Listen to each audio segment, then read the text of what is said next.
I was crying, crying throwing up, literally sobbing, because I did 30 points worse. I was so upset because I'm like, oh my god, I'm not gonna get into college. My name is Sophia. My name is Ben. My name is Jess. My name is Kush. My name is Artem. My name is Shrihan. I'm Will. I'm Peter. I'm a high school senior. High school senior. High school senior. I'm a high school senior. High school senior. I'm a high school senior. High school senior. High school senior.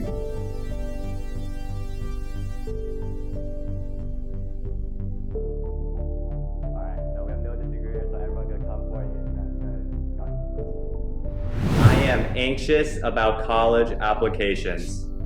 If you agree, step forward.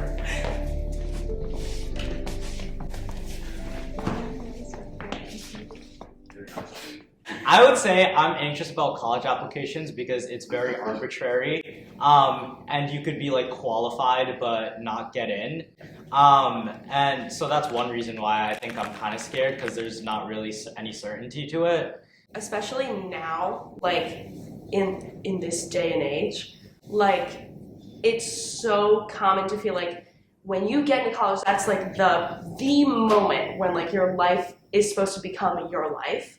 And I feel like for us especially, it's been our entire lives have been leading up to when we're going to college.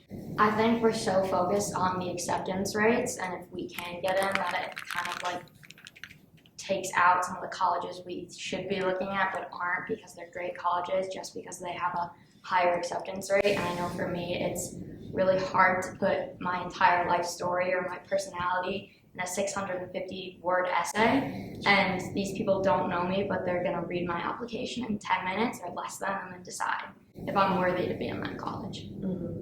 Yeah, I feel like each year it's getting harder and harder to get into a good college, and I know all my teachers saying oh, don't take it too seriously, and they're all saying when I was your age I only applied to 3 or 4 schools. Yeah, what he said, it's gotten so much harder to get into these places that it feels like you got to be doing more all the time. With COVID too, I was looking at Colgate with the applications. Their applications have doubled. No, they haven't doubled. They've increased 100%.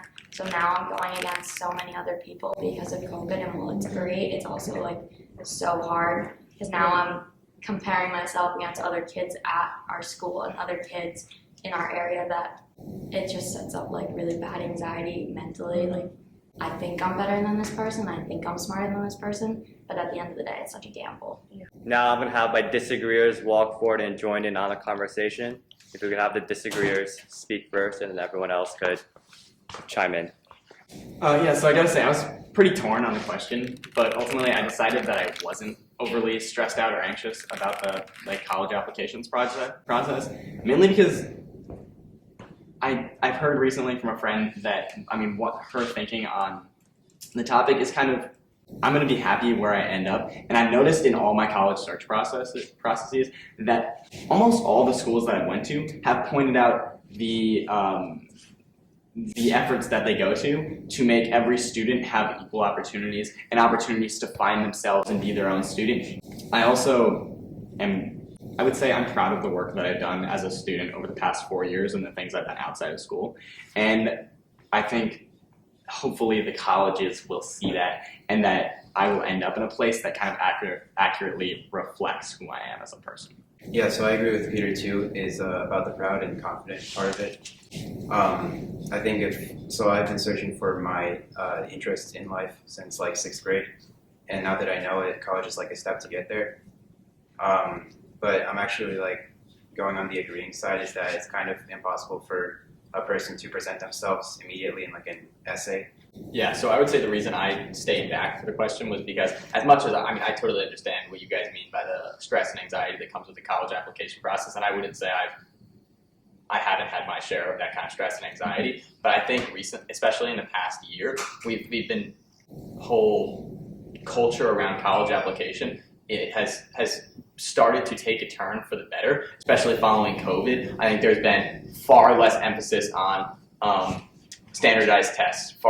There's so much more emphasis on our own mental health in relation to schoolwork. There's a lot of times where I've said to myself recently where this is an important school assignment, but I need like a kind of mental break. We also kind of, now I have to think about it, and this has kind of been the approach that has been I've kind of realized recently, is the job, after college is what's important. Any school you go to, and this is sort of what Peter and Arden were saying, is that we have our ways of being, and we're all going to get at the place that's best for us. Wherever we go is going to set us, because it's the right place for us, is going to set us up for a successful future. And I think that is still a mindset even I'm still trying to get into, but that's why I stayed back and wait to disagree, because I think it's important that we all kind of get to that mindset and realize that wherever we end up in college is going to work for us. Despite staying back, I am hyper aware of like acceptance rates. Like you ask me acceptance rate of any like top 100 school, there's like a chance that I'm gonna be like, oh, it's this, it's 27 or it's 13 or it's 54. Like I just like am so aware of that, and I'm also aware of people that tend to do better than me in school, and I know I shouldn't do this. So that's something that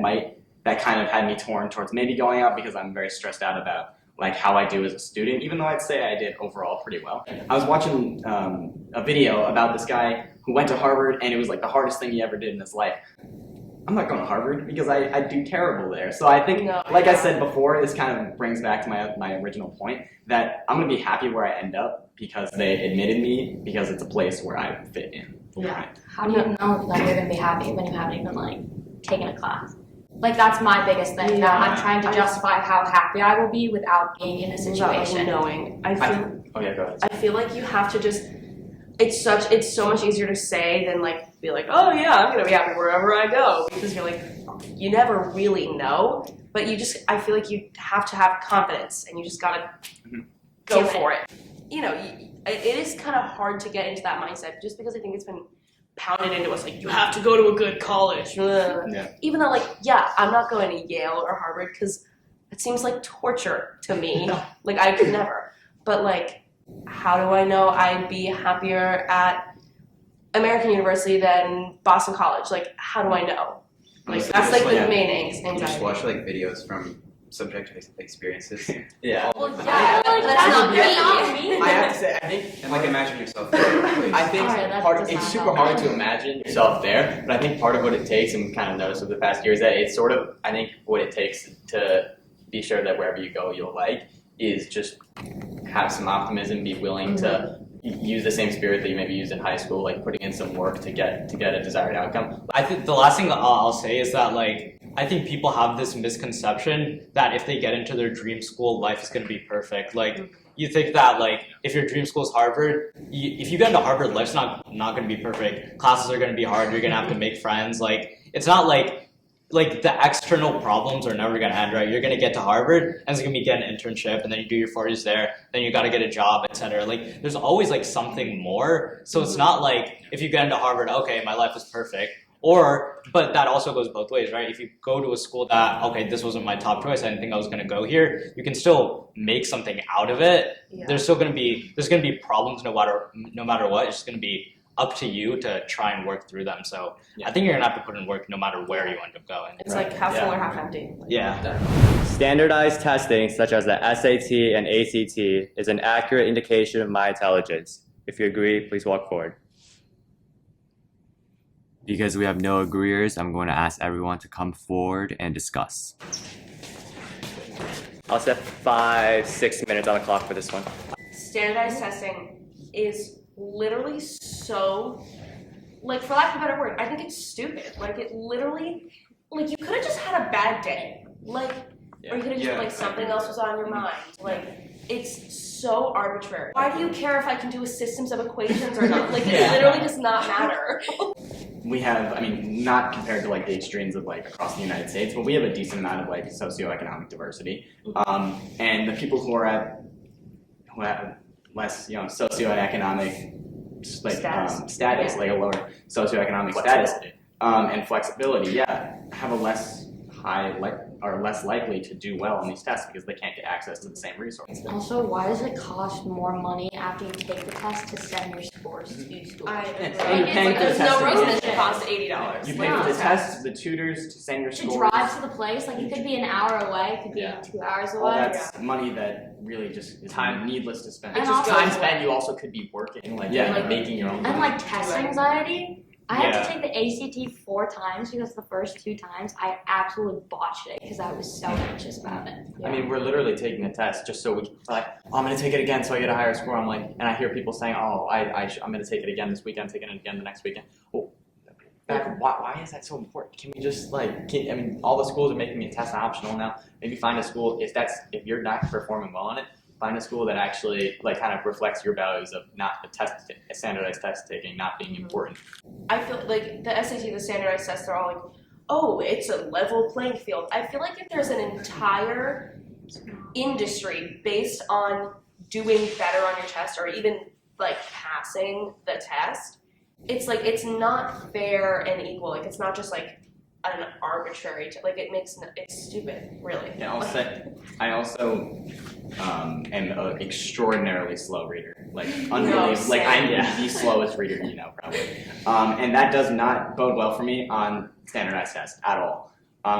So I had to crank out hours and hours with like practice and stuff. And then in addition to that, not being good for the tests, my practice was caused some of my worst mental health in my life, and it was just not a good time for me because of all this stress and anxiety and feeling bad, like I could be I'm just not. It degraded my intelligence. It degraded how I felt about my intelligence. And it was almost like the College Board is like, you're bad, and I didn't like it. No, the second time I took the SAT, I did worse, and I literally sobbed. Like I was crying, throwing up, like literally sobbing because I did like 30 points worse. I was so upset because I'm like, oh my god, I'm not gonna get into college. But it literally doesn't matter. I'm smarter than the SAT. No job looks up your ACT or SAT. Like, oh, this person got a 1370. Sorry, like it doesn't have any application to a job. Like you're not gonna have to, maybe depending on where you're going. Like you don't have to sit down and take a test to measure like how smart you are. If I ended up having to select A or B about Sally's like trip to the moon, I would be really astonished at my job. I would consider quitting the job. Cars are traveling away at the same distance. At similar velocities. Like I would honestly consider quitting that job because that would not align with values that I appreciate. I'd also like to add that it tests like a specific moment in your life, like one day, and some circumstances in that day you can't really change. Like for example, I took my second test. The teacher was like sipping coffee the entire test, and it really distracted me so much. That's so distracted me so much, and I couldn't change it. I couldn't tell him to like stop drinking coffee. But I mean, I get distracted really easily, and that just kind of adds on to the whole testing being really difficult. I can particularly remember when I took the ACT that the song, I don't know what it's called, but the whole line, light 'em up. In my head, I just hear. No, you always had the most random songs. I got like Rickroll songs stuck in my head. And when I was in high school, is preparing me for the real world. Is this for a grade? If you agree with that statement, high school is preparing me for the real world, come on forward. Oh yeah. Okay. I mean, like, kinda. Why, kinda?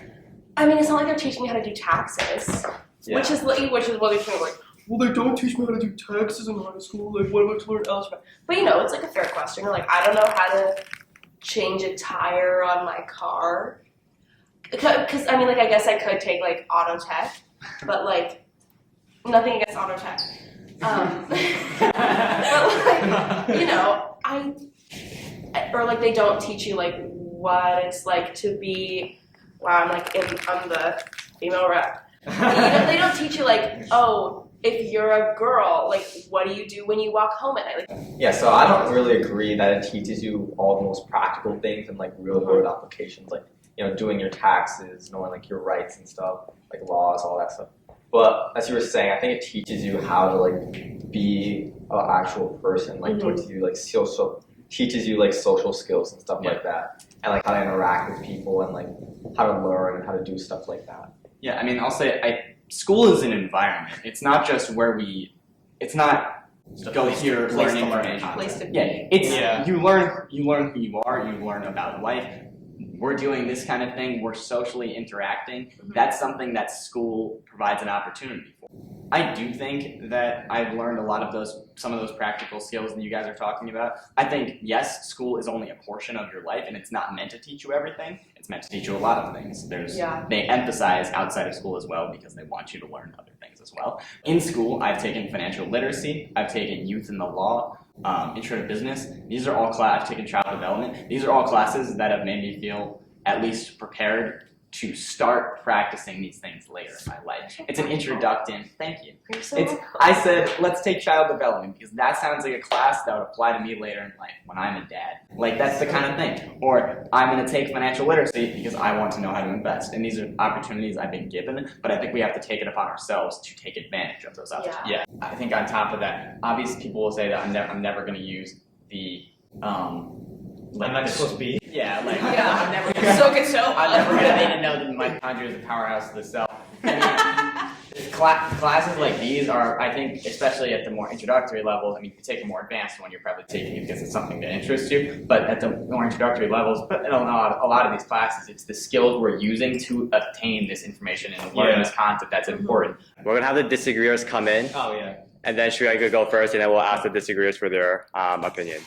Yeah, I would agree with what you guys all said about the social aspect.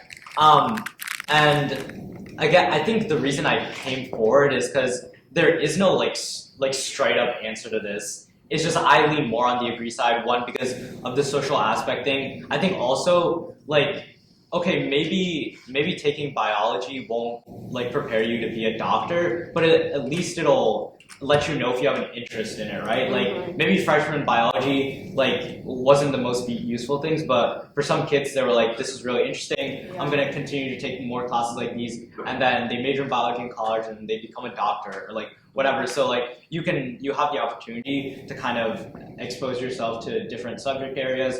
And decide kind of what you're interested in. I definitely agree, like critically I've been able to think, and especially last year throughout history we've been learning how to like undo the veil that has been put on society. Peter knows, you know. Oh yeah. But like at the same time I can't public speak. I don't know how to talk to someone. Like I don't know how to do an interview really well. Like I don't know these basic things that going at like after school that I need to know. Like I don't know how to budget. Maybe because I didn't take like financial lit class, but it sounds so boring. So I think it depends on like what courses you pick, and if there's like a course you really want to take, you might have to pick and choose like would I rather be like prepared for this aspect in life, or would I rather like get prepared for a job? And it's like if you have to pick and choose between those, in either way you're not going to be prepared for one or the other. So I think for me personally, I might be really prepared for like what I want to do, which is like design and film and that kind of thing, but underprepared for the stuff I like missed out on while I was taking those kinds of classes. Yeah, I think also like, okay, maybe this is a bit controversial, but I don't think like high school's sole purpose is to like prepare you for the real world. I think that's one of its purposes, but like when in 10, 20 years when we look back on our high school experience, I don't think we'll like focus so much on the actual classes, but we're gonna think about this, right? Like we're gonna remember like talking to our friends. We're gonna remember like playing football. Especially now, I think I did it before too, but especially now during college app season, I do it even more. Like I hate that I do this, but someone will say something about college, and I'll be like, what? I'll be like, what did you say? I'll be like, oh, where did he apply early decision? I'll be like, oh, what's your GPA? And I hate it, and I try to actively like stop it when I notice myself doing it. I'm like, okay, take a step back. You're like being like weird. With this question, bring out the elephant in the room. There's always the ever-present fear of every American teenager. What if the school gets shut up today? Like it's always there, especially like the day or like couple days after a lockdown. This was a huge jump, and I get why they wanted to introduce them back, but I feel like they could have at least handled it better for seniors who've been here and done all 3 years of their high school careers without midterms.